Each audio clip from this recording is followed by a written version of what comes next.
साथियों नमस्कार। साथियों, किस तरह से किसान आंदोलन के नाम पर दोबारा से अराजकता पैदा करने की कोशिश करी जा रही है, किसी से छुपी नहीं है। आपको पता है कि 2021 में, फिर 2024 की शुरुआत में और अब फिर से किसान आंदोलन के नाम पर कुछ लोग दिल्ली में प्रवेश करने वाले थे, जिनको पहले ही रोक दिया गया और अभी भी वो लोग इस चक्कर में हैं कि कैसे भी करके इस आंदोलन को तीव्र किया जाए। अब आप क्रोनोलॉजी समझिए।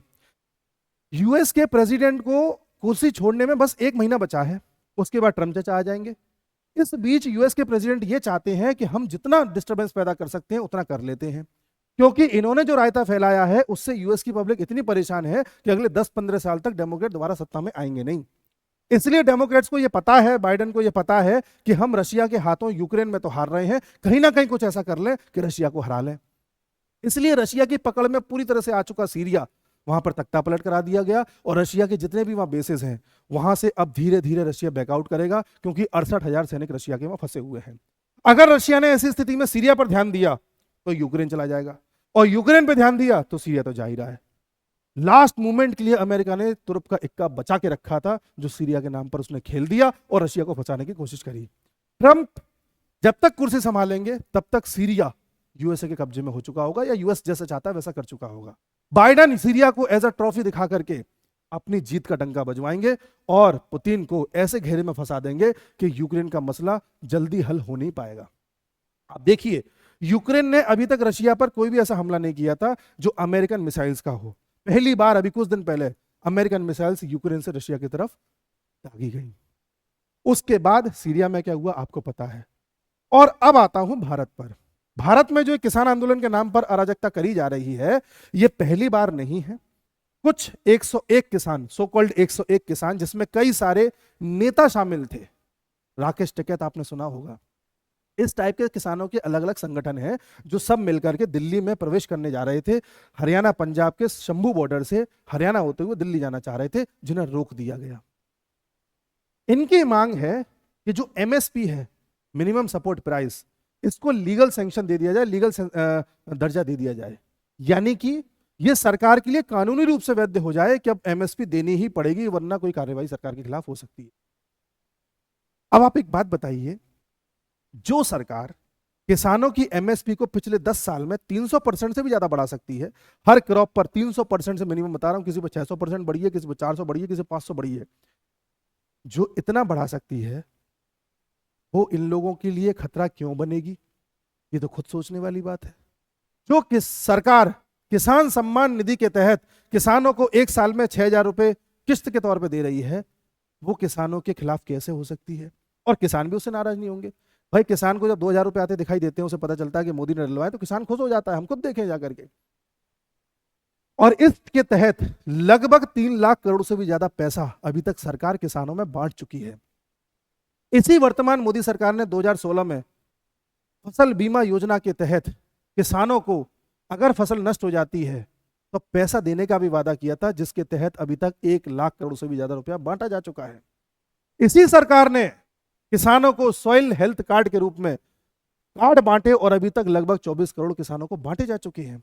इसी सरकार ने ई नेम के तहत किसानों के लिए ऑनलाइन प्लेटफॉर्म खोला, जिससे किसान मजबूर ना हो जाए कि अपने ही शहर की मंडी में सामान बेच सके। ई नेम के जरिए किसान के पास अब कंप्यूटर पर पूरे देश की सब मंडियां उपलब्ध हैं, जहां उसे अच्छे रेट मिल रहे हैं, वो बेच सकता है। मंगाने का काम या जितना भी भाड़ा है वो सब मंडी वाला देगा। अगर सरकार को किसानों के खिलाफ ही रहना होता तो ये क्यों करती? यही वो सरकार है जिसने किसानों को बायोफ्यूल्स, यानी कि आपने इथेनॉल सुना होगा कि आजकल पेट्रोल में इथेनॉल मिक्स कर दो तो गाड़ी चल जाती है। ये इथेनॉल बनता है फसलों से। अगर किसान इसी इथेनॉल का उपयोग करने लग जाए या बनाने लग जाए तो सोचो उसकी आमदनी कितनी बढ़ जाएगी। अगर सरकार किसानों के खिलाफ ही होती तो ये जैव ईंधन को प्रमोट क्यों करती, बायोफ्यूल्स को प्रमोट क्यों करती? एक्चुअल में किसान भी जानते हैं कि सरकार उनके साथ खड़ी है, और सरकार भी जानती है कि किसान कितना जरूरी है। ये कुछ ग्रुप्स हैं जिसे इस देश के कुछ नेता चला रहे हैं, जिसे विदेश से संचालित किया जा रहा है, और जिनके अपने कुछ राजनीतिक स्वार्थ हैं, जो सरकार को स्टेबल नहीं रहने देना चाहते, डिस्टेबलाइज करना चाहते हैं। मैं एक एग्जांपल देता हूं। 2021 में फार्मर प्रोटेस्ट हुआ था, जब आपको याद होगा कि कुछ सो कॉल्ड किसान हमारे लाल किले पर चढ़ गए थे और झंडा नीचे करने का प्रयास कर रहे थे। इन किसानों में खालिस्तानी लोग भी शामिल थे, जो खालिस्तानी झंडा लहराने का प्रयास कर रहे थे। अभी 2024 में लोकसभा चुनाव से पहले भी इन्होंने प्रोटेस्ट किया था फार्मर्स ने। तब आपको याद होगा ये जो खालिस्तानी पन्नू है, उसने ये कहा था कि इस प्रोटेस्ट में सब लोग शामिल हो जाओ खालिस्तानी, और इस प्रोटेस्ट को बड़ा करो। आपको याद होगा कि इसी फार्मर प्रोटेस्ट के नाम पर कुछ खिलाड़ी भी इनका समर्थन करने आए थे। विनोश फोगाट के नाम से आपको पता होगा, जो ओलंपिक में जा चुकी हैं, जो कांग्रेस की नेता है। बजरंग पुनिया आपने सुना होगा, कांग्रेस के नेता है। ये सब पहले खिलाड़ी हुआ करते थे, कुश्तीबाज हुआ करते थे। पहले उन्होंने कुश्ती से संबंधित प्रोटेस्ट किए, फिर फार्मर प्रोटेस्ट में शामिल होने लग गए, और बाद में कांग्रेस में चले गए। यानी कि ये वो लोग थे ही नहीं जिन्हें किसी के दुख दर्द से मतलब, इन्हें अपना उल्लू साधना था। यहीं पर इसी प्रोटेस्ट में 2021 वाले में योगेंद्र यादव भी शामिल थे। योगेंद्र यादव ने 2022 में यूपी के चुनाव के बाद ये कहा था कि हमने तो अखिलेश यादव के लिए ग्राउंड तैयार कर दिया था, लेकिन अब अखिलेश यादव ही नहीं जीत पाए, तो उसमें हम क्या करें। ये खुद कहा है ऑन रिकॉर्ड। अब आप बताइए इसमें किसका दोष। अभी भी बात खत्म नहीं हुई है। एक चीज और बताता हूं, जब जब भारत में प्रोटेस्ट होता है फार्मर को लेकर के, तब तब सिर्फ पन्नू कुछ बोले, कांग्रेस कुछ बोले, आम आदमी कुछ बोले, या अन्य पार्टीज कुछ बोले, इतना ही काफी नहीं है। विदेशी धरती से भी आवाजें उठती हैं, जिसमें कनाडा से आवाजें आती हैं कि भारत में किसानों के साथ जो हो रहा है वो ठीक नहीं है। भारत में किसानों को जो एमएसपी सरकार दे रही है उसे कम कर देना चाहिए। उल्टा बोलते हैं कि कम कर दो, क्योंकि इनको लगता है इनका नुकसान हो रहा है।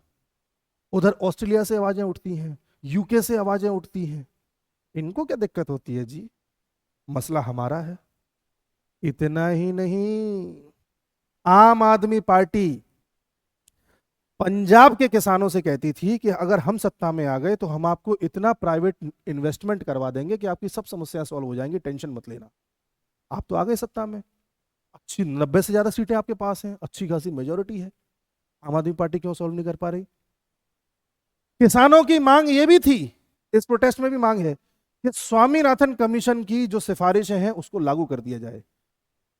आप एक बात बताइए, स्वामीनाथन कमीशन ने जो सिफारिशें दी थी वो कांग्रेस के कालखंड में दी थी, उसके बाद भी कांग्रेस की सरकार 7 साल रही है, कांग्रेस ने लागू क्यों नहीं करी, जो कांग्रेस अब किसानों की हितैषी बन रही है। दूसरा पॉइंट, स्वामीनाथन कमीशन ने कहा था कि जो लागत मूल्य है उससे 50% अधिक किसानों को मुनाफा मिलना चाहिए, एमएसपी मिलनी चाहिए। अगर लागत मूल्य 100 रुपए है, किसान को खर्चा 100 रुपए का आ रहा है किसी क्रॉप पे, तो उसे 150 रुपए तो कम से कम मिलने चाहिए। यहां तो मैंने आपको बता दिया कि 10 साल पहले जो मिल रहे थे उसमें 300-300%, 400-500% इजाफा कर चुके हैं। फिर इन्हें किस बात की शिकायत है। किसानों ने इससे पहले वाले प्रोटेस्ट में यह भी बोला था कि हर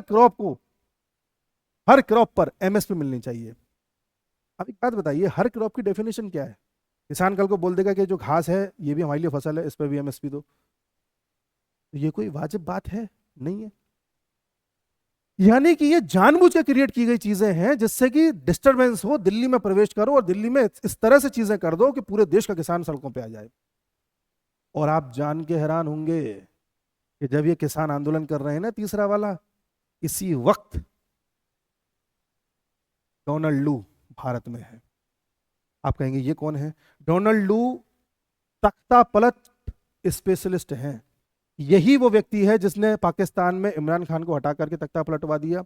यही वो व्यक्ति है जिसने बांग्लादेश में शेख हसीना को हटवा करके तख्ता पलट करवा दिया। और ये व्यक्ति इस वक्त भारत में आया हुआ है जिस वक्त फार्मर का आंदोलन चल रहा है। आप डॉट्स को कनेक्ट करिए। अच्छा, इसके बाद ये श्रीलंका जाएगा, नेपाल जाएगा।